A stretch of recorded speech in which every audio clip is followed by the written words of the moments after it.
خب وەختان وخێر ئومیدوارم لە هەر کوێهەن ساق و سەڵامەت ون. من سەرەتا بێژم کە هەدەفە من لەم دیبەیتانە دانە ئاگاهی بە هیچ خەڵکێک نییە.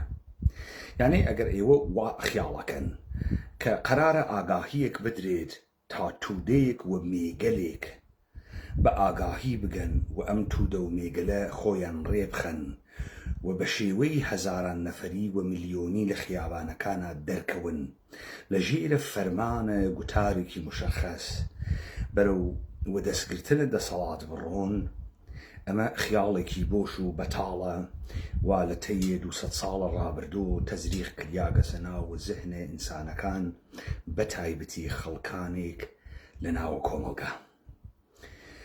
من هەدەفم ئاگاهی بەخشی بە هیچ توودەیەک نییە کە بکەوێتە ڕێوە ئەم توودە ئەحیانەن و ئەم مێگەلە ئەحیانەن بتوانێت کارێ بکات کارستان. بەڵکو ئەمەی کە پێئێژن مێگەل، ئەمەی کە پێئێژن حەشیمەت، ئەمەی کە ئەمڕۆ لە ناو شارەکانە خڕۆب و گەسۆ لە قاڵە بە 1,500,000 ئەمانە دائیمەن ئەبزار و کەرەستەی دەسە کانونگە لە قودرەت بووگن. و باشترین ڕێگەیە کە کەڵکیان لێ وەربگری ئەمەسە کە نێڵی کەڵکیان لێ وەربگرن. منزورم چیە لەمە؟ یعنی ئەگەر ئەمانە کەرەستەی دەسە جەزیرەگە لە دەسەڵاتن و بیانووی جۆرا و جۆر بەکاریان تێرن، تۆ ئێشێ ئەم چەکەیان لە دەست دەربێنی و نێڵی لە مێگەل کەڵک وەربگرن. وەکۆمەی کە ئەگەر دیاردەی فەقیری نەوێت، کابرای ئابووریە بازار و لیبراڵ قسەیەکی بۆ کردن نییە. پس ئەو ئێشی دیاردەی فەقیری بێڵێتۆ تا بتوانێت قسەیەکی بێ لە ئەهەمیەتە تێکستە خۆی و مەتنە خۆیە. ئەگەر کەسێ پێی وایە هەدەفە من لەم دیبەیتانە ئەمەسە ماساو بکەم و پیاس پاکەم و پێم وابێ کە میلەتێکی قارەمان دانیشتەگە بە شوێنە حەقیقەتە ئەگەڕێ و ئەم حەقیقەتە وا لە لای من و لە لای من وەریەگرێت، ئەو خیاڵێکی باتڵە.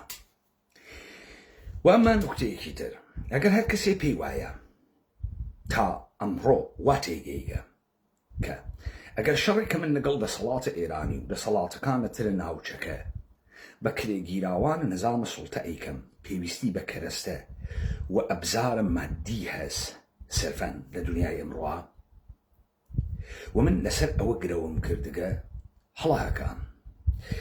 بۆچی؟ لەبەر ئەوەی کە ئێوە لە کۆمەلگای شانۆگەریا بە ئەقڵێکی تاکتیکی پێتان وایە کە هەڕوو بەڕووبوونەوەیەک بە کەرەستە مادیەکانتەوە بەستگی هەست، کەواتە ئێوە بیر لە ئێعتلافە سیاسیەکانتانەکەن و هێزە مادی ئینسانەکانتانەکەن و پارەکانتانەکەن و چەک و ئەسلحەکانتان. بابزانن نە چەک و ئەسلحەکانتان، نە پارەکانتان، نە نەفەرەکانتان لە بەرامبەرە بچووکترین دەوڵەتە منتەقە هیچ تاسیرێکی نییە. کەواتە ئەگەر ئێوە پێتان وایە بە 10,000 نیروی مسلح وا تەسەورێک دروست ئەکەن کە ئەتوانن لادەیەک بگرن یا شەوانە شارێک بگرن، مطمئن و ڕۆژ بعدی ناتوانن جەمعیەتە 1 ملیۆنیە شارەسنە ئیدارەکەن. کەواتە ئەم شانۆگەریە 200 نەفەر و 300 نەفەر بێرینە ناو خیابان شانۆگەریەکی بۆش و بەتاڵە کە کۆمەڵێک هەڵشکاو و دروستکراوە لایانە دەسەڵاتۆ بە عنوانە ڕێگە هەل ئەیخەنە بەرچاو ئێوە. لەم ڕۆژانە ڕابردووە لە هەرێمە کوردستانە جەماعەتە سەرکردایەتی یەکیتی بەمانەی ئێستاوانە سەردەسەڵاتەوە بەوانەی دەرکریاگن ئەگەرە کودتای سەربازیە گەخواتە زەهنیان لە کاتێکا باوڵ و قوباد نێنە هەرێمە کوردستانە. لە بینە خۆیان ئەوێتەوە مغۆ کە نێڵن بێنۆ و ئێژن ئەمە زۆر توندە، با خۆیان بانکین پێیان بێژین. لەوانە شێخ جعفەرە کە ئێوە کۆمەڵی خەبەر میدیاییتان لێ بیست کە گویا شێخ جعفەر وت کێسی من قبولی ناکەم و پۆستەکەم نەمایشی بێت و دەسەڵاتی نەبێت وەمانە 17 نەفر لە هۆڵێکە کۆ بنۆ ئەدنانە حەمەیمینا و مەحموود سەنگاوی و جەماعەتی وهاب هەڵەبجەیی و شێخ جعفەر بە ئەسکایپ ئاغای باڤڵ و ئاغای قوبادە تاڵەبانی شتێرن دەسەکەن و قسەکردن کە گویا ئەمانە پێ قبول ناکری و دەسەڵاتیان گەرەکە گویا باڤڵی جوابیان دەداتەوە مەسەڵەن چییەکەن ئەمە بۆی کودتای سەربازی تێت شێخ جعفەر تۆزێت تنیە کاتۆ بێژێ واسە وەها بەکە هەڵەسێتەوە ئێژێ وەڵا ئەمانە مخەڕیبن من لەگەڵیانە نیم عەدنانە حەمەیمی نایشێژێ کاتە خۆی من بریندار بووبووم مام جەلال بە دکتۆرەکە وتی ئەگەر گورچیلەی گەرەکە هەنێ منی پێبەر من قەت لەبیرم ناشێتەوە ئێستێشە نۆکەرە مام جەلالم خۆ لە سەنگاوی متەجاوزیش هەڵەگەڕێتەوە ئێژێت کە من تازە بووم حاجی و تااقەتە ئەم فەرتەنەمە نییە و خۆلاسەوێتەوە مغۆمغۆ لە بینیانە کودتای دەستپێ نەکریاک جوانە مەرگەوێ وەخوڕینە ئاغای باڤڵ ئاغای باڤڵیش هەر فیفیان پێکات پێیانێژێ کاکە بە ئیجماعگەین تەماسم لەگەڵا بگرن و هێزێگە هەنێری گەمارۆیان ئەدات و لە پڕێکە ئەمانە وانە گەمارۆی هێزێکە کودتای جوانە مەرگ بە اختلافە فیمابینە گەورەکانە یەکێتی ئەشێوێت و ئاغای بەرهەم ساڵەحیش لە بەغا هەر تەلەفۆنەکایژێ زووکەن من ڕێم خستگە لە بەغا کودتاکە بکەن ئێتە خولاسە بۆ کوشتە جەماعەتە لاهوور شێخ جەنگی خۆیان ئامادە کردەوە و خەڵک بێرنە خیابان و ئەمانە ئشتی تەواوە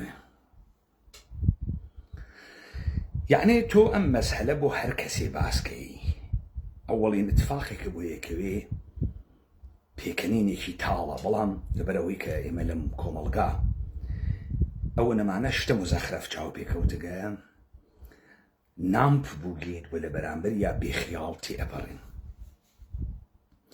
تا ئەم دیاردەیە کابرای ناوە بەنزینخانە کە لە پڕێکا پەلامارە کڵاشنکۆفێکەدا و 3 نەفەر ئەکوژێت بەو خوێن سەردیەوە تێتە ڕاسەریان و فیشەکیان لێدا و ئەو فرتە فرتەتان چاو پێکەوتکە لەم میدیایە حکوومەتە هەرێمە ئەکرێتە کە گویا ئەمە شیزۆفەرنیای هەس و بووگە بە ڕووماڵە ئاغایان و کۆمەڵێک شەرەفە نەداشتە و ناسیۆنالیزمە نەداشتە و ئەرقملیە نەداشتە و ئینتیمای نەتەوەیە نەداشتە ئەوەنە پشتە ڕقوقینە حەسادەتێک کە گویا ئەمە شۆڕشکریاکە با من ئەمە محاولە بکەم دەرکێکی لێ بکەم بزانن گەورەترین هەڵەیەک کە هەر ئینسانێک کە گەریکی وێ گۆڕانکاریە بکات ئەمەسە خۆی بکا بە لایەنگیرە ئیدئۆلۆژیەک و بکەوێتە ناو بازیە ئیدئۆلۆژیک یعنی چۆن بارسلۆنا و ڕەئال مادرید فوتبۆڵەکەن تۆ ببی بە جمهور بارسلۆنا یا ببی بە جمهور ڕەئال مادرید بە چه سوورەتێک تۆ ئەوەی کە لەم حەشیمەتە دنیای ئەمڕۆ ئەیوێنی خولیاییە بەدەمە تێکستەکان و ئیدەکانەوە مەسەلەن تۆ جەهان بکەیتە لیبرالی جەهان بکەیتە کۆمونیستی بعد تەمام قسەت بوێت و ئەمەیکە جان ستوارت میل دروسیوێت جان لاک دروسیوێت یا کارل مارکس دروسیوێت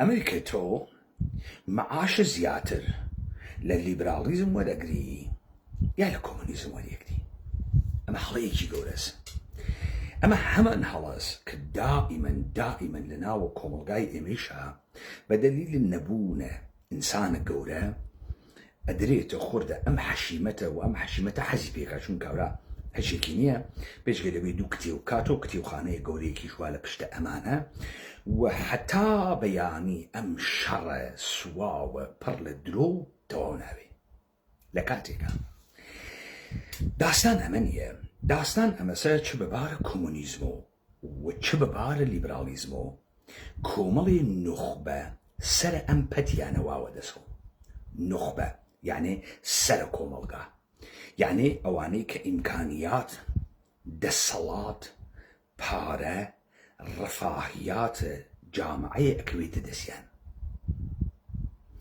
ئەمانە نوخبەی سیاسین نوخبەی علمین نوخبەی ئەدەبین هەرچیەکەن لە کۆمەڵگایەکا بوونە نوخبە وەختێ ئێژن کۆمونیزم شکستی خوارد لە لیبرالیزم بە معنای ئەوەسە کە نوخبە یعنی ئێمە نازانین کامی خاسە ئێمە واقعا نازانین کە کۆمونیزم خاسە لیبرالیزم خاسە ئێمە حەجێک نازانین بەڵام ئێمە لە پڕێکا شتێکمان بیست وتیان نخبەگانە لیبرالیزم سەرکەوتن نخبەگانە کۆمونیزم وتیان دۆڕیاین ڕازەکەن خوا هەڵی ناگرێ ئەو جۆرەی کە ڕەفاهیات و خۆشی و دەسەڵات لە لیبرالیزما هەز لە کۆمونیزمانیە ئەمانە کێ بوون ئەمانە نخبەکانە کۆمونیست بوون سەرانە حیزب کۆمونیست بوون ئەمانە کۆمەندار بوون ئەمانە کۆمیتە مەرکەزی بوون کە وتیان کۆمونیزم کار ناکە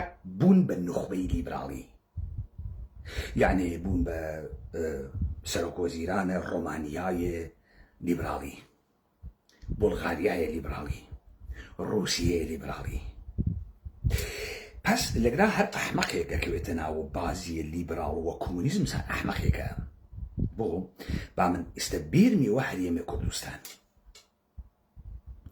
بزانە هەر ئەوە مهمە کە تۆ لە ئینسانێکی بێناو ناوپەیاکەی ئەوی تو نخبە مەسەلەن تەمامە ئەم ئەحزابە منتەسەبە وە کوردە گشتیان لە کلۆک چەپ هاتنە سەدەرەوە ئەمە گشتی کۆنە چەپیە کۆنە مارکسیست لێنینیست ماوۆئیستیە خب ئەمە تاکوێ مشکڵیان بوو تا ئەوەی کە ناوبانگ دەرەکەن وەختی ناوبانگ دەرەکەن ئێستا چیان گەرەکە ئێستا دەسەڵاتیان گەرەکە کە دەسەڵاتیان گەرەکە بۆیان فەرق ناکا لە پشتە کام ئیزم و ئەم دەسەڵاتە بگرن ئەوانە بۆ مهمە کە لوتکەی ئەما بمێنێنەوە بۆیە تۆ کۆنە چەپی ئەوێنی ئیستە سەربازە ئەمریکاس کاورا کۆنە مارکسیست ماوۆئیست وگە ئیستە دەسماڵ کێشە ئیاڵەت متحدەی ئەمریکاس دۆلاری دەسەکەوێ ویلای هەست سەکسی دەسەکەوێ ڕاو ڕوت و پەخشان و پەخشانەکە هەرسەرە دوێکە لە ژێرە ناوە کۆمونیزم دەستی دەمە قۆپانی لە پێ کرد ئەمڕۆ کوچەواڵە برەند لەبەرەکە ئەفکۆرس کە ئەو تێت بوو تۆ ئێژێت کە مەسئلەی ئەو حقوق ژنانە مەسئلەی ئەو دموکراسیە مەسئلەی ئەو تێت بڕێ قسەی توڕەهاتەکە ئەگەر تو نەچیتە ناوە ئەو بازیە شەڕە کۆمونیزم تەکە شەڕە لیبرالیزمە ئەو ئیتر قسەیەکی بۆ کردن نییە لەگرا دەرەکەوێ ئینسانێکی ئبنە وەختی دەسەڵات خوازوگە حەزی وە دەسەڵات کردگە ئیستە لای ئامریکا خاستر بۆ یەکێت بێت شرایەتە ئامریکایی باشتر بۆ یەخونجنێت گانونانە زیاتر لەگرا دەسیەکەوێ بۆیە تۆ هەر لە عەبدوڵای موحتەدی گرتگە تا سەرانە یەکێتی تا سەرانە پارتی تا پەکەکەیە سەربازە پیادەیە ئەمریکا و ئیسرائیل تۆ ئەوێنی ئەمانە بوویان فەرقی ناکە مهم ئەمە بوو کە ئەمانە بوون بەسەر و بوون بە نخبە و نخبەی کورد لەگرا وەهمێکی تر دروستە بێت ئەو وەهمە ئەمەسە کاورا فکرەکات کە ئەو ئەمانیە کردگەسە نخبە مەسەڵەن خەڵکە هەرێمە کوردستان فکرەکە کە ئەم حکوومەتە هەرێمە کوردستانە خەڵکە هەرێمە کوردستان دروستی کردگە بوو لەبەرەوەی ڕاپەڕیگە لە ڕاپەڕینشا فیشەکی تەقانگە دەرچووگە بەرەو مەرزەکەی تورکیە ڕەوی کردگە نەوفلایزۆنیان بۆ دانیاگە ئەم گەڕلاگەس و خوا هەڵی ناگرێمانە گشتی قەرزارینی لە کاتێکە ئەگەر یاڵەتە متحدەی ئەمریکا نەیگەرێک وایە پەلامارە عێراق بە و نەیگەرێک وایە سەدام حوسێن لەبین بووە تۆ بۆت بە هیچ دەسەڵاتی نەیەکرد قارەمانیش نەویت ئیستە گشتی کەوتنە ناوە درۆی یەکتری گشتی یەک و یەکتری درۆوەکە کەواتە ئەگەر تۆ نەڕۆیتە ناوە بازیە ئەمانە کاورا ئیتر ناتوانێت دەم لە سۆسیال دموکراسی بۆ تۆ بە وڵا سۆسیال دموکراسی خاصە و حەزوە دموکراسی ئەکەین و حەزوە ڕفاهیات ئەکەین و هەڵی بژێرێ بۆ تۆ چون ئەم یەک دنیا درۆوە لە پشت سەریە و ئەتوانێ حتا بەیانی درۆ بۆ بکە لە ئەسڵ هەر ئەوە کە من پێتانم وت چەکەکەی لە دەست دەرکەن پێویست ناکات تۆ بڕۆیتە ناوە بازیە و تاو وا تەسەورەکە وا فەرزەکە کە تۆ ڕق لە ئەمریکاس نەکاکە بۆ ڕەخمان لە ئەمریکاس چی قینی تێ لە پارە چی قینی تێ لە ژیانە لوکسە ئەشرافی کی قینیتی لدیمن جوان، کی قینیتی لأتکلانه خاص، کی قینیتی لإنسان ظریف. تو بو فکرەکەی هەر خۆت دانت هەست، هەر تۆ ئەمە ئەفامی. لەگەڵا دوو تەفاوت هەست. تەفاوتێکیان ئەمەسە کە تۆ بەکرێگیریاگی و لەم بەکرێگیریاگیە بەم نانەگەیگی. یەکێکی تریش ئەتوانێت پیای گەورەیەک بێت وەنەی گەرەک بێ بەکرێگیراک بێ، بەڵام گەرەکی بێت تەمامی ئەمانیشی بوێت نۆکەر نەبێت، بە ئەربابی ئەمەی بوێت. بۆ تۆ فەرقی ناکا.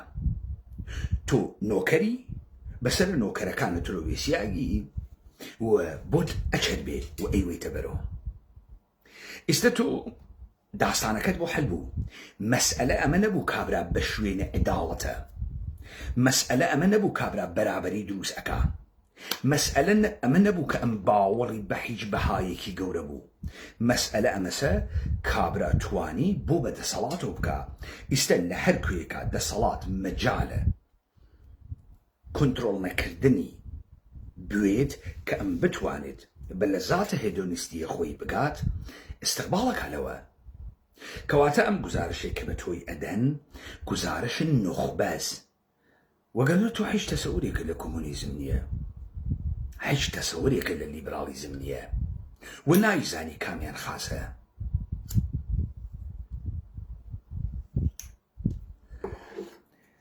ئەگەر لەمە تێگەین با ئێمە ئەسڵەن دەرککەین واینە کامە دنیا، با ئێمە دەرککەین ئەم ڕووداوگە لە کڕ و ئەدات دلیلی چییە؟ با ئێمە دەرککەین هەرێم و کوردستان چییە؟ چون ئێمە کوردین شەرواڵ ئەکەینە پێ ناونەفەکی نیومتر درێژە دنیا حەزەکاوە شەرواڵە ناونەفەکدارە ئێمە؟ یا داستان شتێکی ترە؟ بۆ ئەمە ئێمە ئێشی سەر لە نوێ بزانین ئیاڵەتە متحدەی ئەمریکا چییە؟ ئیاڵەتە متحدەی ئەمریکا بۆچی ئێشێ گۆڕانکاری دروستکات؟ سەبەبی چییە؟ ئەمە ڕەبتی بە من نییە کە من حەزەکەم بە ئیاڵەتە متحدەی ئەمریکا یا حەزی پێ ناکەم. کاکە لەم نگاهە حەزکردن و عشق و عاشقیە بینە دەرەوە، لەم سەخافەتە ئەقڵە بینە دەرەوە کە ئێوە ئێشی دائیمەن دەسماڵ کێشە دیگەرانون. ئێوە ئێشی لە جێگەیەکە ئەگەر خۆتان وە پیاک بزانن و ئینسان وە بوونەوەری بزانن کە ژیان یەک بار دەرفەتی بە تۆ داگە ئەم دنیا بوێنی و لەم دنیا خۆت دەرخەی. ئەگەر پێت وابوو کە خوا تەبیعەت ئەم دەسەڵاتی بە تۆ داگەم ئەقڵەی بە تۆ داگە لە کەس کەمتر نییەی، ئەو وەختە لەم مەجالە زندگیە تۆیش وەکو پیاک خۆ دەنوێنی. ئێستا خەریکن لەسرە ئەم دنیا تەڕاتێن ئەکەن چه خەبەرە. من کورت و کۆڕۆمەتری بێژمی ئەمەی کە پێئێژن ئیاڵەتە متحدەی ئەمریکا بە قۆناغێکا تێئەپەڕێت کە من لە جێگەیەک و خڕیەکەم. ئیاڵەتە متحدەی ئەمریکا لە ڕوانگەی من چییە؟ ئیاڵەتە متحدەی ئەمریکا لە ڕوانگەی من تەجەسوم ئەو خەون و ڕوئیا بەشەریەسە کە بە ئیاڵەتە متحدەی ئەمریکا ممکن بوو. ئەوە چ بوو؟ گشتە ئێوە بیستەکتانە کە بەشەرەکانە دەورانە کۆن کارێکیانە کرد بەناوە کیمیاگەری. کیمیاگەری چ بوو؟ ئەدێ ئینسان معتەقد بوون عنسورێک لە تەبیعەت مەوجودە کە ئەگەر ئەمانە بیدۆزنەوە لە زوان خوایی و لە عەقڵ خوایی بیدۆزنەوە بیدەن لە هەر شتێ ئەبێ بە زێر. بۆ یەفرە کەسێ خەریکی کیمیاگەری بوو. ئیاڵەتە متحدەی ئەمریکا توانی ئەم کارە بکە. ئیاڵەتە متحدەی ئەمریکای سەبوو گەسۆ خوا وە شتێکی دۆزی گەسۆ ئەیدا لە هەر شتێ ئەوی دۆزیە. جایسە منزورم لەمە چییە؟ من فکرەکەم کە ئێوە ئەمە ئەزانن با منیش زیاتر نەڕۆمە سەر ئەمە.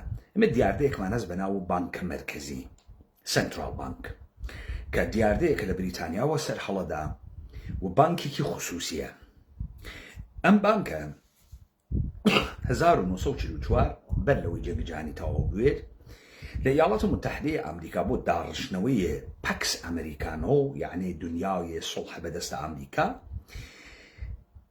هاتن و ئیجماعێکیان کرد لەسەر داڕشتنەوەی سیستەمە ماڵی پوڵی یاسایی لەگەڵ ئەرزش و بەهاکان ئەمریکایی و لەگەڵ هێژمۆنیە نظامی و هێژمۆنی ئابووریە وڵاتە متحدەی ئەمریکا بەسەر ئەم گۆی زەمینە. یەکێک لەوانە بژاردەکردن دۆلارە ئەمریکایی بە عنوانە پوڵە ترەیدە ئەم سیستەمە دەوڵەت ملەتیەی دوای جەنگی جیهانی دووەم بوو. ئەو کاتە لەسەر دۆلارە ئەمریکایی نووسابوویان کە مەسەڵەن 20 دۆلار معادڵە ئەوەنە ئۆنس تەڵاس تۆ لە هەر بانکێکا بەدووردایە ئەوەنەیان تەڵا پێدەدا زێڕیان پێدەدا. بۆیە زێڕەکانیان لە بریتانیا بردە ئەمریکا تا لە پشتە ئەم کاغەزە ئەمریکاییە قەراردادی موجود بێ لە گۆڕینەوەی بەتەڵا. ئەمە وابوو تا ساڵ 1970. 1970 نیکسۆن 1971 کە ڕووبەڕوو بووەوە لەوەی کە لەم قەیرانانەی کە تێکەوتگە و جەنگ ڤێتنام و جەنگ کۆرە و دوای قەرزارکردنە ئوروپا لە پەدیدەیە مارشاڵا ڕووی تێکەن کە دۆلارەکان بووی بکات و تەڵا. 1971 نیکسۆن وتی من تەڵا نادەم، هەرە بەسە لە بەرامبەرە دۆلارە ئەمریکاییە تەڵا نادەم، هەرە بەسە. بەڵام خۆ بۆشی نەئەچووە بەرەوە بێژێ چون نێرەکەرم هەر کاغەزە ئەمە دەست و تۆیشە قبوڵکەی کە ئەم کاغەزە ئەرزشیشی هەست. بۆیە مەجبور بوو ئەم کاغەزە دوو کڕیاری بۆ دروستکات، یعنی دوو مەجبوری بۆ دروستکات کە بیسێنن کە ڕوونەقی بێت کە بڕوات کە تۆ باوەڕکە ئێمە شتێکە. چوە سوراغە خاندانە سعود لە عەرەبستانە سعودی وتی تۆ لەمە و بعد هەرچی نەفتە فرۆشی بە دۆلار ئەیفرۆشی و دۆلارەکە کە ئەیفرۆشی تێتە خەزێنەی ئەمریکا. بەمە وتیان پێترۆ دۆلار، ئەمە کالای ئەوەڵ ئەنەرژی نەوت، کەواتە نەوتە دنیا ئیشف بەم کاغەزەی ئەمریکا خەرید و فرۆش بکرێت و بڕواتە خەزێنەی ئەمریکا و هەر کەسێک کە گەرەکێ نەوت بسێنێ ئیشە دۆلارە ئەمریکایی بسێنێ تا نەوت بسێنێ. ئەمە شاملە ئوروپایە کرد، شاملە ئەڵمانیە کرد، شاملە ژاپۆنیە کرد و تەمامە دنیای سەنعەتیە کە دوای جەنگی جیهانی دووەم تێنە دەڕۆم. لەگرا نوکتەی مهمێک موجودە. ئەم خەونە درۆزنانە تحتە ناو چین 1972 نیکسۆن ئەڕواتە دیدارە ماو تسەتونگ لە چینە. دوای 25 ساڵ لە بنیادنان جمهوریە خەڵقە چینە کۆمونیستی کە ئەمریکا وەکو ئەقمارە رووسیا و ئەتحاد جەماهیری شۆڕەوی سێدیەکە ووا لە ناوە جەنگە ساردان نیکسۆن ئەڕواتە دیدارە ماو. بەڵام پێشتر لە نیکسۆن هێنری کیسنجەر لە پاکستانەوە سەردانێکی دەوڵەتی چینەکە 1971. سوالە گەورە، یاڵەتە متحدەیە ئەمریکا دڵی بۆ بەشەریەت سووتگە، یاڵەتە متحدەیە ئەمریکا فرە میهرەبانە، نیکسۆن کاری چییە بە ماۆ؟ بۆچی ئەڕوا ماۆ ئەوێنیت؟ لەگرا تۆ نەوت ئەوەیتە پشتە ئەم کاغەزەوە هیچ ئەرزشێکی نییە تا ڕەونەقی پێبێ خەڵک بەکاری بێنێ، خەڵک ئالوودەی بوێ، خەڵک بەکاری بێنێ. قەدەمە بعدی چییە؟ قەدەمە بعدی ئالوودەکردن 1 ملیارد نەفەر کرێکار بەناوە چینە بەم دۆلارە کاری پێ بکەن. لە ئەسڵ ئەمریکا خەریکە چیەکە؟ خەریکە کاغەزێک کە پشتوانەی نییە ڕەونەقی بەکارهاوردنی بۆ دروست ئەکا، مەجبورت ئەکا بەکاری بێنی. چین وڵاتێکی دواکەوتووی برسیە، یاڵەتە متحدەیە ئەمریکا ڕووی تێکە تەکنۆلۆژی پێدە. چینیەکان ئەواتە ئەمریکا لە دانشگا دەرسیان پێدە، فێرە بەرهەم هاوردنیان ئەکا. چین سەنعەتیەکە، کارخانەکانی ئەواتە چین. سەنعەتە نظامی و تاپ سیکرێتە سەنعەتە نظامی بە چین ئەدا. درۆوەکە ئەمریکایەکی چین دێمێت زێ، درۆوەکە پێدە. بۆ پێدە؟ شێتە کەرە نەفامە؟ نە، ئەمریکا کاغەزێکی وا پێ، ئەم کاغەزە هیچ بەهایەکی نییە. ام گوی زمینه ایشی آلوده ام کاغذکی تا چی بۆ تۆ بمێنێتەوە تا نێرەکەریەکە بۆ تۆ بمێنێتەوە تا مفتخۆریەکە بۆ تۆ بمێنێتەوە تا گشتی هەرچیەک دروست ئەکا لەم دنیا بە سەمومەنە تۆ بیکات ئەمە بازیە لە بازیە هەڵس و کەوتکردن و تەلاشکردن و کارکردن و ئافراندن ناخوا گزی ئەخوا چیتکردن ئەخوا ویاڵاتە متحدە ئەمریکا چیتی لێکات کەواتە چین بشدت وابسته به ایالات متحده آمریکا دلار آمریکا صنعت آمریکا بازار آمریکا و سیستم آمریکا است که خوی کشاگه تاگرا چین نه تقابل تک آمریکا کا نه توان روبروبونه و تک آمریکایی هست نه کار واکا بلام ایالات متحده آمریکا بو خاطر یوی ام کاغذی که هسی وحج بهای کینیه اشی حتی اتوانید خلق دنیا آلوده ام کاغذ بکات ایالات متحده آمریکا دنیا به چی اداره که به بانک جهانی به بانک مرکزی بانک کان لسوئیس به صندوق بین المللی پول به معنی دنیا اداره که کواتا هر دولت ملتی که بانک مرکزی بوید امانه هاوکاری اکن لکنترول کردن سیستم ترانزکشن مالی و پولی و راگرتنی یکتنی استاگر تا اگراتی اگین درد آمریکا چیه؟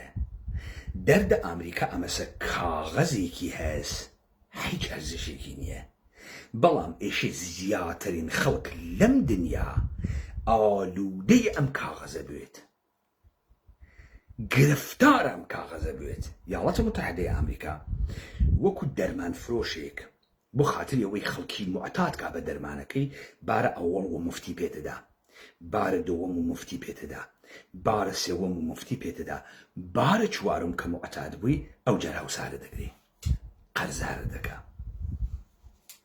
استتو ازانی پارتی ویکیتی کین لحریم کردستانه سؤال قورا مثلا حكومة هريم كردستان فقط لبغاء 12 مليار دولار بول يقربوا 3 مليون نفر لسي محافظي هولير ودهوك وسليماني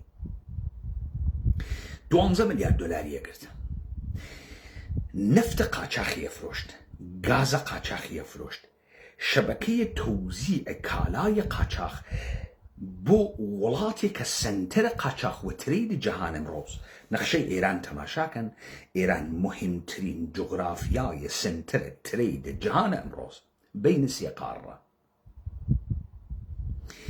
خلیق قاچاخ بون ام گشت پالت دولار که هات چون حکومت هریم کردستان 28 میلیارد دلار قرضاره چه قرضاره مسعود بارزانی قرضاره یا تو مناڵەکەی تۆ و جیل داهاتوو قەرزارە لەم 3 ملیۆن نەفەرە چه اتفاقی کەوت ایالات متحده ئەمریکا مەشیایە حتا ئەتوانێ خەڵک دنیا ئالوودەی ئەم دولارە خۆی بکە تا هەر کەسێ هەرچیەک دروستەکە بەرهەم ئەهێنێ بیواتەوە ئەمریکا لە ئەمریکا سەرمایە گوزاری بکە ئێستا ئەمریکا وڵاتە سەنعەتیەک نییە ئەمریکا وڵاتە خەدەماتیەکە کە بە ئیقتساد ماڵی ئەچێتە ڕێوە و لەسەر ئەم سیستەمە هێرەمە واڵ ستریت دانریاگە بزانن هەر ئێستا قەبارەی ئابووری واقعیە ئەمریکا لەگەڵ قەبارەیە واڵ ستریتە یەک بە دووە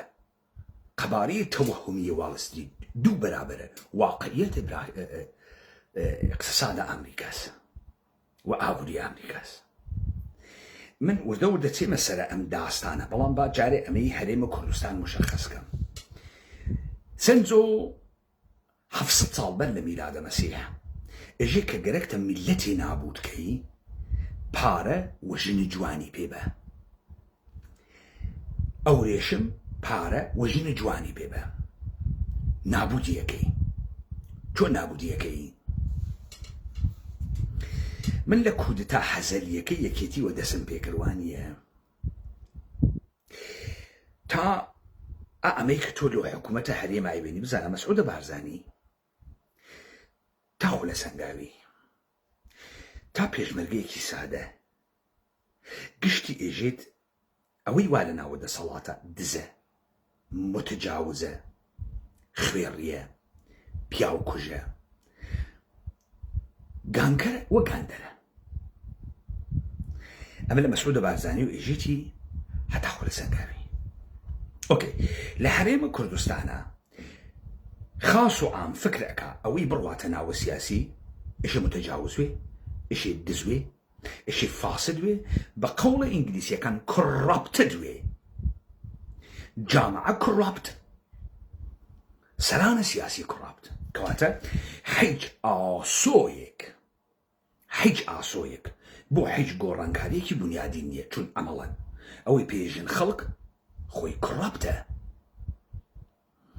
لەفز دزی هیچ کەسێ لە هەرێمە کوردستان تەکان نادا دزی ئەوەنە تکرار بوو گەسۆ گشتی دزە تەحەداکردن پیاو کوشتن تەجاوزکردن گشتی کات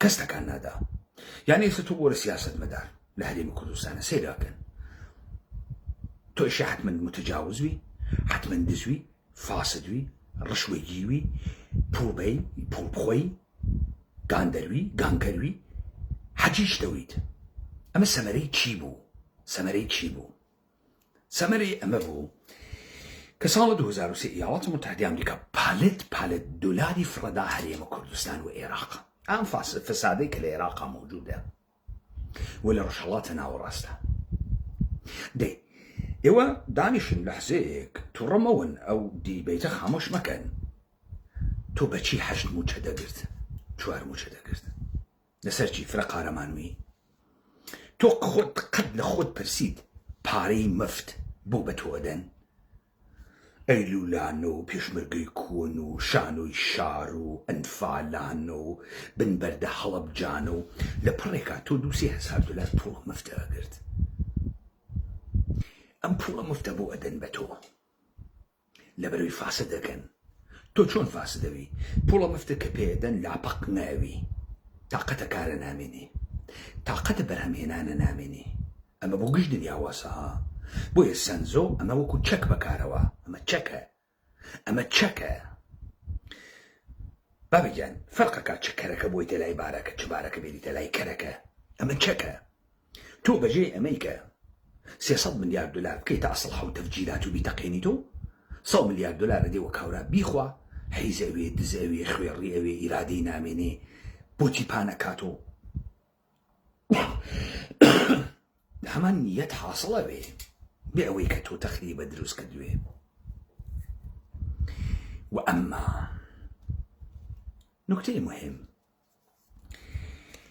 نکتەی مهم ئەمەسە کە لەمەی کە تۆ تووشت تەماعەوی خۆوە زل ئەزانی بە قەوڵی ئینگلیسیەکان گریدیەوی لەیزی ئەوی تەمبەڵەوی هاوکاتە لەگەڵم ئەتفاقێکی ترەکەوێ ژیانە گەنجان ئەسووتێنی چون گرانی دروزەکەی ساڵە 1375 کە من لە کرماشان بووم لە باشترین محلەی کرماشانە ماڵە 500 متری ویلایت ئەسەند وە $4,000 دلار 600 من بوو 5 ملیۆن 4 ملیۆن ساڵە 1388 دەورانە دووەمە ئەحمەدی نژاد $800 ملیار پوڵە مفت هاتە خاکە ئێران دلار بوو نفت بۆ 100 جلد بۆشکەیەک هەمان ماڵ لە کرماشانە بووە 800 ملیۆن 900 ملیۆن دلار 900 من و ماڵ بووە $800,000 هەمان ماڵە $4,000 بووە $800,000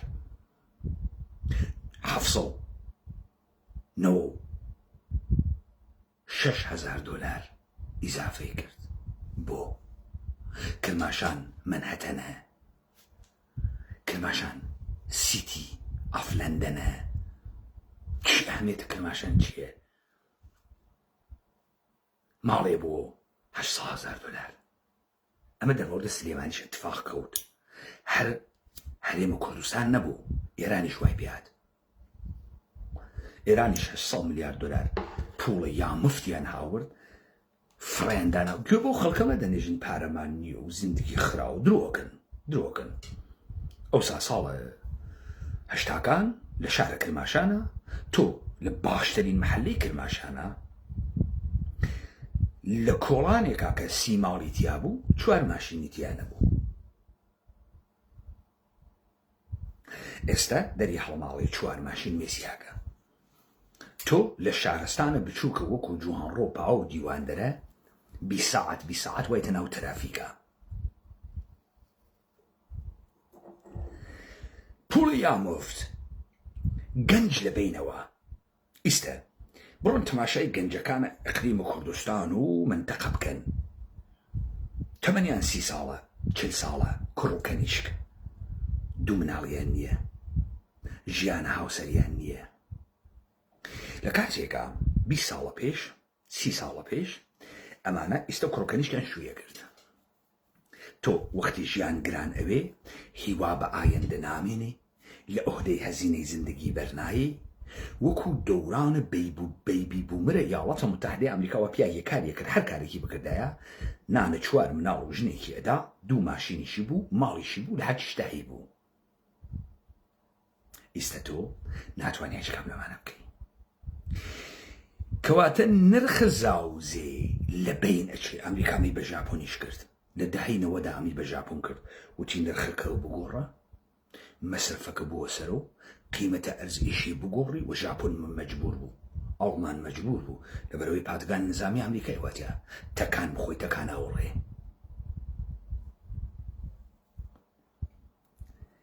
کارە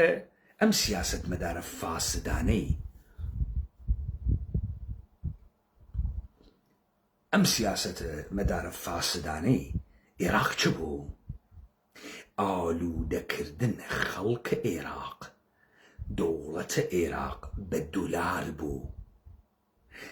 تۆ لە خۆت ناپرسی کە ئیاڵاتە متحدەی ئەمریکا گشتە فەسادە لە عێراقا ئەوێنی باسە دموکراسی و باسە ئازادی و بەهاگە لە ئیاڵاتە متحدەی ئەمریکا چۆن قبوڵەکە لەمانە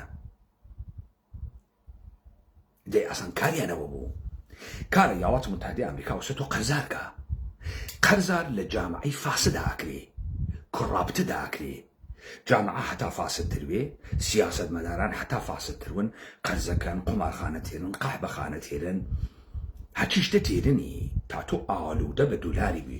ئەمە بە معنای شەیتانکردن و فریشتەکردن نییە ها مەچنە ناو فەرهەنگە سۆفیانە کە ئەمە خاسە و تفکەین ئەمریکا. ئەمریکا دەسەڵاتی واواتە ڕێوە وای واتە ڕێوە. ئەمە خوێندنەوەیەکە کە تۆ ئێشی دروست هەد بێت لە ئیاڵەتە متحدەی ئەمریکا.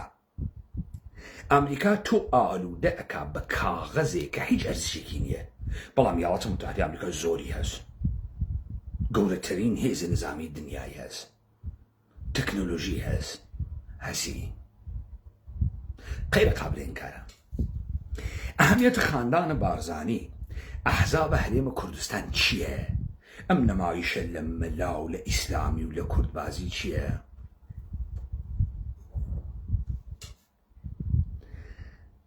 ئەهەمیەتەکەی ئەمەسەکە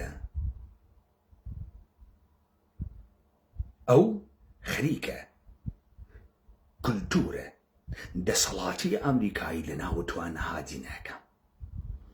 ئێستا لە هەرێمە کوردستانە هەچیشتە مەسهەلەس مەسخەرەس تۆ هیچ بەهایەکە نەماگە هیچ ئەرزشێکە نەماگە هیچ قودرەتێکە نەماگە هیچ کۆمەڵگایەک نی فاسدیان واڕنۆ یەکتریە. ئەمانە نمونەیان هەست لە تاریخەها. وەختە خۆی دەوڵەت شاری یۆنان ئەتن لەگەڵ جەزیرەکانە دەوروبەریا تەفاو اتحادێکی دروستکرد وەکو ناتۆ کە ئەگەر مۆردە حملەیە خارجی قەراریان گرت لەگەڵ یەکتریاون. جەزیرەکان سەربازیان نەبوو وتیان ئێمە پوڵدانین تەواداعنین دەستی لێ نادەین هەر وەختی پەلامارماندریا بەکاری تێدین بۆ شەڕ. ئاتنیەکان ئەم پارەیانە دزی تەڵاکایان برد ساخت و سازیان پێکرد لە ئاتنا و کەوتن و خۆشییا و خەرجیان کرد فێرە نێرەکەری بوون. ئیتر لە بیریان چۆ کە بەهای دموکراسیان هەست، بەهای ئازادیان هەست، بەهای عەداڵەتیان هەست، جاران بەمە مفتەخەر بوون. ئێستا ڕوویان کردە جەزیرەکان وتیانیشە باش بن، پوڵەکەمان خوارد بۆ ساڵانەیشە باش بن. ئەوەڵین ئەتفاقێکە کەوت ئەوە بوو کە خود مردمە ئەتەن فاسد بوو. ئەوەڵین ئەتفاقێکە کەوت کە یاڵاتە متحدەی ئەمریکا مردمەکەی خۆی فاسد بووکە. مردمە یاڵاتە متحدەی ئەمریکا ئیستەفێری پوڵە مفت بووکە. بۆیە گەورەترین میلیاردەرەکانن دنیاوا لە ئەمریکا.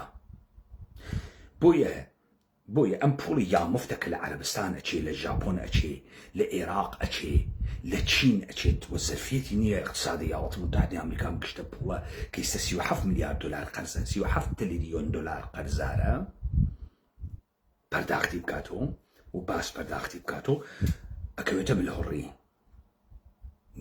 نیسم مەسەڵەن چیەکەی زۆرم فرەز لێ دەسێنم مەسەڵەن چیەکەی. یۆنانی شەروایە کردە، ئاتنی شەروایە کرد. جەزیرەکان چوونە سپارتایان بۆی هاورد، ئاتنیان خەساند. ئاتن لێو دوای شکستەکە کە خواردی ویستی پەلامارە سیسیلی بە ڕاوڕوتە سیسیلیکە، لەویشە شکستی خوارد. پس ئەمانەی تۆ ئەیانوێنی وا باڤڵ تێت ئەڕوا شێخ جعفەر ئەگرێ پوڵی پێدا و ڕازی ئەکا، تۆ ئەفامی کە ئوسولەن لەگرا هیچ کەسێ جدی نییە. باڤڵ خەریکە تەحقیریانەکە کە تۆ نە پیاگی، نە جدیت، نە پرینسیبت هەست، نە شەخسیەتت هەست.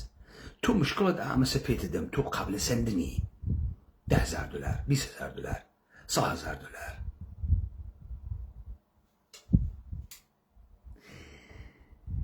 یاڵاتە متحدەی ئەمریکا ساڵە 2008 دووچارە بەحرانە گەورەیەک بوو. تقریبا تا ساڵە 2008 حدودە 3 تریلیۆن دلار، 4 تریلیۆن دلار بدهی بوو. لە 2008ەوە تا ئێستا بوو کەسە 37 تریلیۆن دلار. رووسیە ئەمەی زانی. بۆیە بزانن ئەمانەی کە ئەگەر ئینسانهای گەورەیەک بوون، ئەگەر تۆ لە وڵاتە گەورەیەکە لەدایک بووی خۆتە وەچتە مهمێ بزانی، قەتیس ناوی تۆ دەوروبەر خۆت، بەڵکو تۆ نەقشە خۆت لە شێوەی جیهانی ئابازیەکەی. رووسی ئەم زعفەی بە یاڵاتە متحدەی ئەمریکا دی. یاڵاتە متحدەی ئەمریکا بۆ پوڵە خەنە حساوی، بۆ خاترەوەی ئیتمینان هێنەست کە یاڵاتە متحدەی ئەمریکا نێرەکەرە. ئەی ئەگەر سابەتی بکەن یاڵاتە متحدەی ئەمریکا نێرەکەر نییە چی؟ متمانە لە دەستەچی، وردە لە دەستیەچی. یاڵاتە متحدەی ئەمریکاش فێروگە گەورەترین ئیمپراتوریە تاریخ بەشەروێت بخۆڕێت لە هەر کەسێ خۆی بۆ ڕووتۆکاتەوە. ئەمە فەرهەنگێکە کە یاڵاتە متحدەی ئەمریکا تووشی بووگە.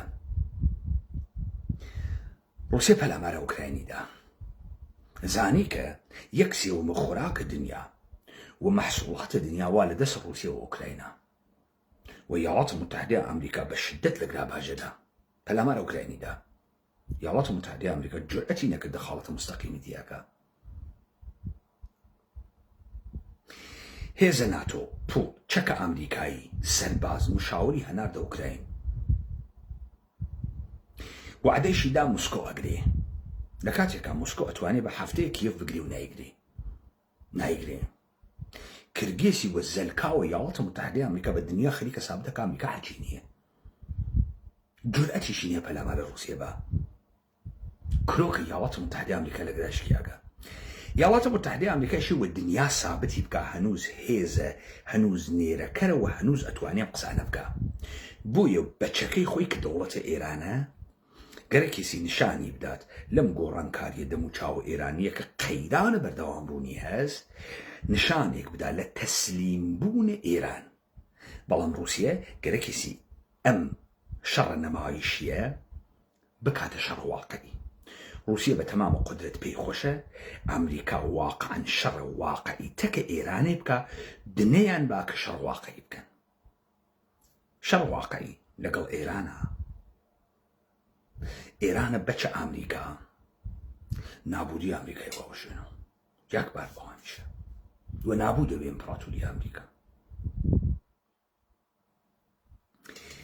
بۆیە ئێوە دیتان دۆناڵد ترامپ دوو وڵاتە خوێڕی و هیچ ئەهەمیەتێکیان لەم دنیا نییە بەناوە ئەرمەنستان بەناوە ئازەربایجان. یعنی ئێستا هەرتکیان لەسەر بۆی زەمین پاکەی تۆ هیچ تەئسیرێکی نیاوی لەم دنیا. ئەویش بۆ کۆریدۆرێکی مەسخەرە بەناوە زەنگەزور ئیشی ناوی بنێن داڵانە ترامپ ئێرانیش وەقەوەق بکە بڕۆ لێمان قۆمیاگە و فرشتە مهمێک و گە و ترامپ خەریکە زۆری ژێت و بەخوا ئەمریکا نێرە کڕ و زۆری هەسوو. ترامپ ئەم دوو ئەحمەقە هەڵەگرێیان واتە واشنگتن نەمایش ئەدا کە من زۆرم هەزاها زۆرە دیپلۆماسیم هەزاها سڵحە جیهان بەدەستە من ممکنەوێ ئێوەشی لە خۆتان سوالکەن ئاغای دۆناڵد ترامپ بۆچی ئیشی جایزەی سڵح بگرێ؟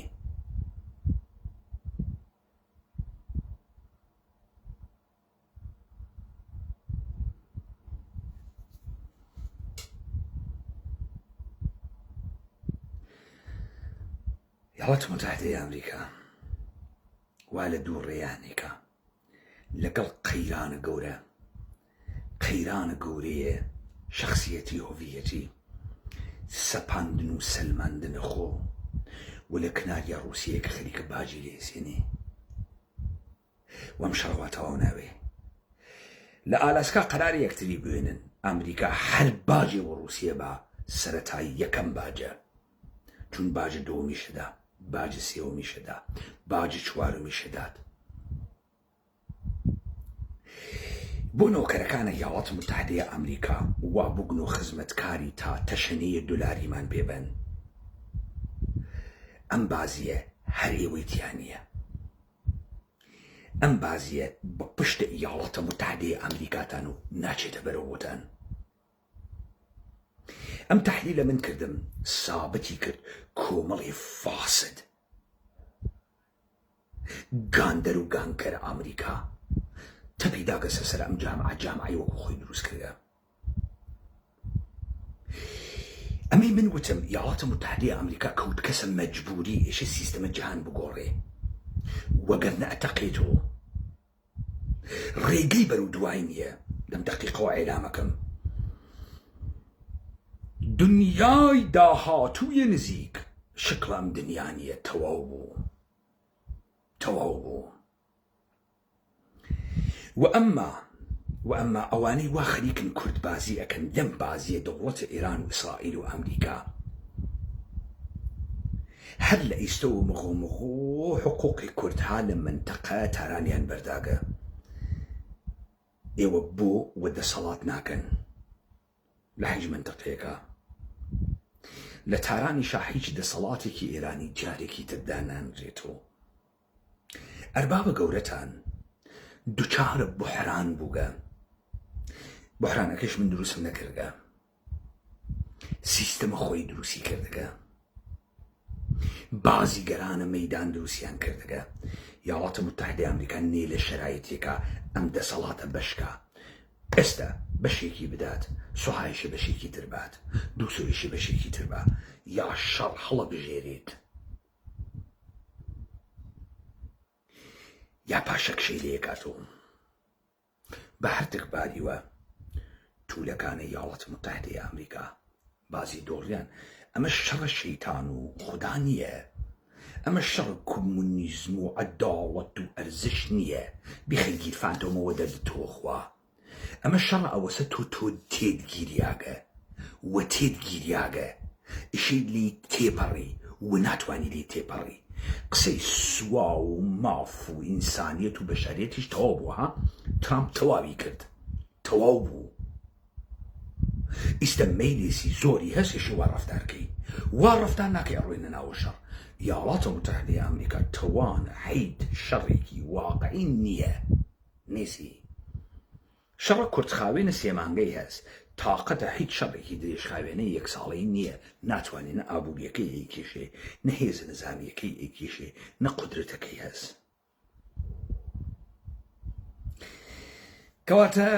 کەواتە ئەم سەر لێ شێویاویە ئێوە خەریکن ئەیوێنن سەمەرەی هەمان سیاسەتە. دەبوایە وای لێ بهاتەیە، دەبوایە تۆ خەڵکە غەیب کردایە، دەبوایە خەڵکت ئالوودە بە دولار کردایە، دەبوایە خەڵکە قەرزار کردایە، فێرە ژیانە مەسرەفی کردایە تا دولار ڕوونەقی بوێ، تا دەسەڵاتە ئیاڵاتە متحیدەی ئەمریکا لە مفتخۆریە بەسەر جەهانە ممکن بێت. ئەمە شکافی تێکەوتگە، درزی تێکەوتگە، و ئەم درزە بە ڕووسیە کریاگە نەبە چین. بۆیە ئێوە دیتان ولادیمیر پوتین چوو ئتحادە سەربازی لەگەڵ کوڕی شمالی بەست کە ئەگەر توانی شەڕەکەی ئەم شەڕ دروستنانەی دەوڵەتە ئێرانیەتە کە ئەمریکا بکاتە شەڕە واقعی، ئەمریکا جەبهەیەکی تری جەنگ بکاتەوە، ڕووسیا بە کوڕی شمالی بیکاتەوە، چون ئەزانەی چین بەچە ئەمریکاس، چین وابەستە بە ئەمریکاس. ئەگەر لەمە تێگەین با بێمەوە سەر داستانێکی تر. ئەمریکا هەر باژێ بە پوتین با لە ئالاسکا، تورک بازەکان وا پشتیان بە تورکیە بەستەکە بزانن ڕووسیە کۆنستانتینیۆپۆل ئەگرێ و ئەیگرێ و ئێشێ بیگرێت.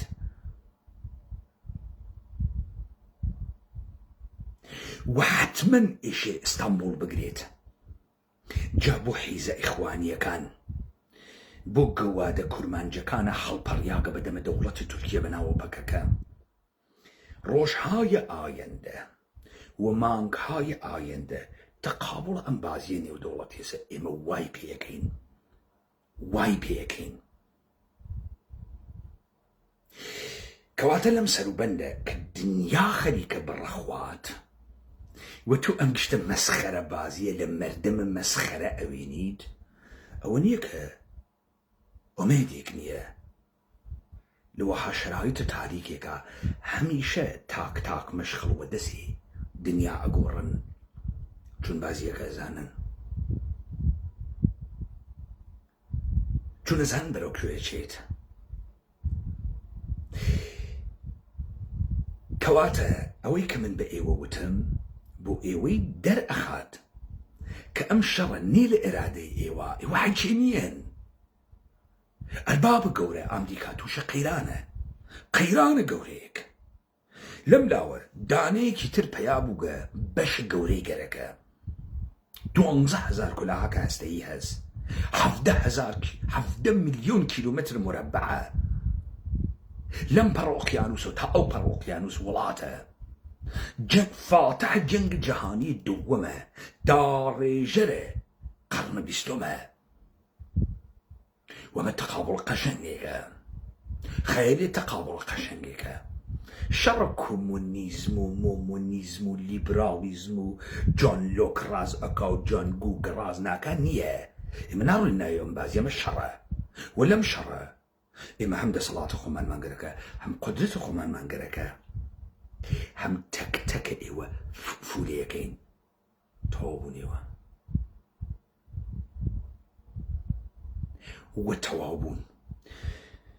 کەواتە تۆ خۆت نەهاتی هاوردیتیان، هەر وەکو بەفرە کەلیخانیشە توێ تۆ ئەچیت، وەلێ تۆ چوویت و فەسادە ئەمیقێکە خستە ناو ئەم کۆمەڵگە، وەرد و دەرسی گرتگەسەوە ئەم فەسادە، و سەمەرەکەیشی هەر ئەمە بوو کە ئێوە دیتان. کەواتە من ئومیدوارم لەم دیبەیتە بەم کورتیەی کە مەجبور بووم کۆڕنۆمەتری کۆمەڵی دەیتای فرۆفراوانی کە لەسەر هەر کامێنێکی سەعاتە قسە بکەی، ئێوە متەوەجێ بکەم ئەم شەڕە واقعیە. ئێوە متەوەجێ بکەم بەستگی بە تۆ نییە تۆ هەڵخیت و بە دیارە ئەمریکایان نایخت و چاوت دەرهات، تۆ هیچی نییەی. لەگا یاڵات متحیدەی ئەمریکا هەیمنەی کەوت کەسە خەتەر و ئیشی لەم خەتەرە بیترازێنێ. دەی یا شەڕە ئەتۆمی دەست پێ یەکا گۆی زەمینە نابوو دەوێ، یا یاڵاتە متحیدەی ئەمریکا وەکو تەمامی ئیمپراتوریەکانی تر کلکە خاتە ناو گەڵی، قنە خاتە سەر شەواڵی، ئەڕواتە دواوە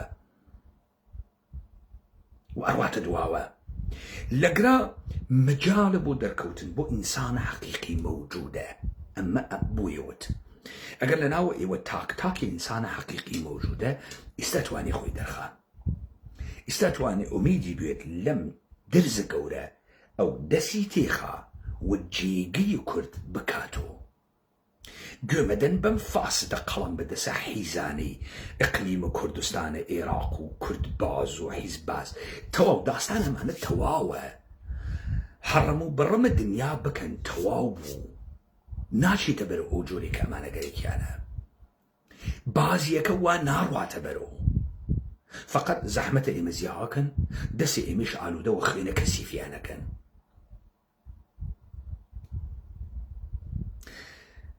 کەواتە ئێوە دیتان دەوڵەتە ئێرانی ڕۆخیا کڵاپسی کردگە، هەرچی ئەکا نازانی چۆن دەمامەکەکە بگۆڕێ. ئەمریکا کڵاپسی کردگە لە منتەقەکە بۆی ناچێتە بەرەو، عێراق کڵاپسی کردگە بۆی ناچێتە بەرەو. هەر جۆرێ دەسی تێبەن ئاڵۆزێ، خراو ئاڵۆزێت. کەواتە ئەمە ئەو لەحزە تاریخیە سەوا ئێمە منتەزری بووین دروستمان کرد و بەڕێوەیەوەین. لا يا وخوش